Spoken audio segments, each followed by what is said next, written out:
I recently watched the second episode of Adventure Time Distant Lands, the episode called Obsidian. Basically how Adventure Time Distant Lands work is each one takes on a different character from a different point in Adventure Time history or time or whatever. Like last time we got a BMO prequel, this time we get a Bubblegum and Marceline kind of follow-up episode, I guess.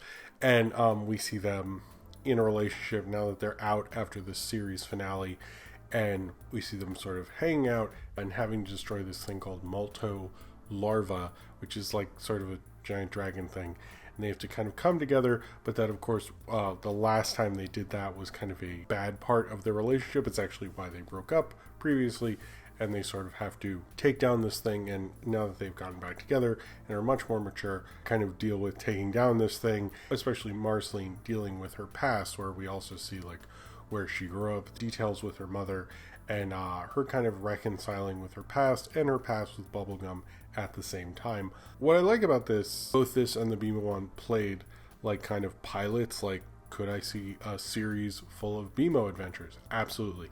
Could I see a series full of Marceline and Bubblegum adventures together? Absolutely as well. But I think what also works about this episode, maybe much more so than the BMO one, there's no like announcement that these are all like, you know, backdoor pilots to an Adventure Time extended universe or something. So looking at it as what it is, like let's say this is the last thing we ever get with Marceline and Bubblegum. I have no proof of that either, but I'm just saying, let's say it is, then this would be the perfect kind of ending. It, you know, you get hints of things, you understand like where she got the cool t-shirt, like the parts of the relationship you didn't understand, you see them working together, you see them driving on a motorcycle, looking really cool. One of the things I like about Adventure Time mostly is the storytelling. I think the storytelling's always, it's known for its great storytelling, and watching Obsidian, it reminded me of that, because this is a very well told story. Certainly the idea of them destroying this dragon thing in this glass kingdom, maybe that wasn't the most developed, but that's not really what you're watching the story for. You're watching the story for Bubblegum and Marceline, and that was a really tight, well told story, you know. And much like how when you went into those stories about Marceline's past, I always found really interesting when I'd watch them, you know, where you heard about her and the Ice King and things like that. There's certainly a lot of fan service stuff in here. Also, don't watch this if you've never seen this. It's on HBO Max. But like the Jake cameo, things like that. And this obviously takes place far in the future. But I really like what they did with this relationship. And probably more so because we didn't really get to see them.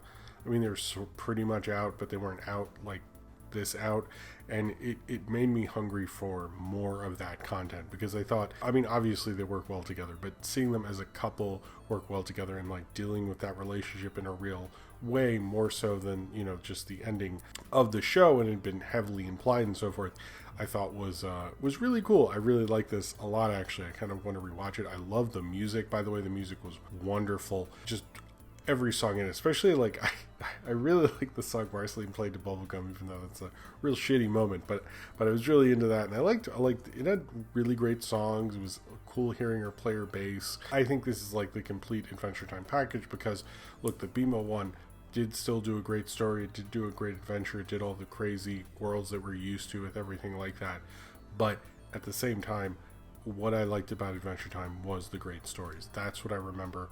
That's when people are like, well, was it that good? And you get emotional. It's because of those great stories and that great connection.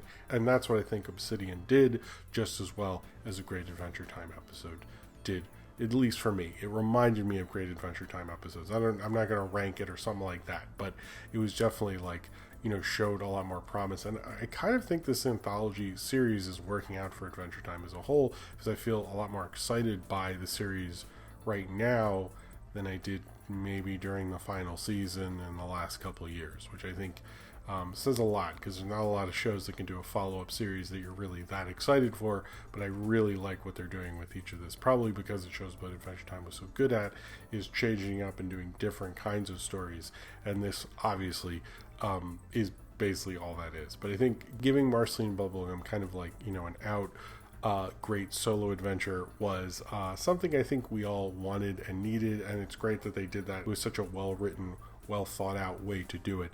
I think added to how great Obsidian really was. Okay, so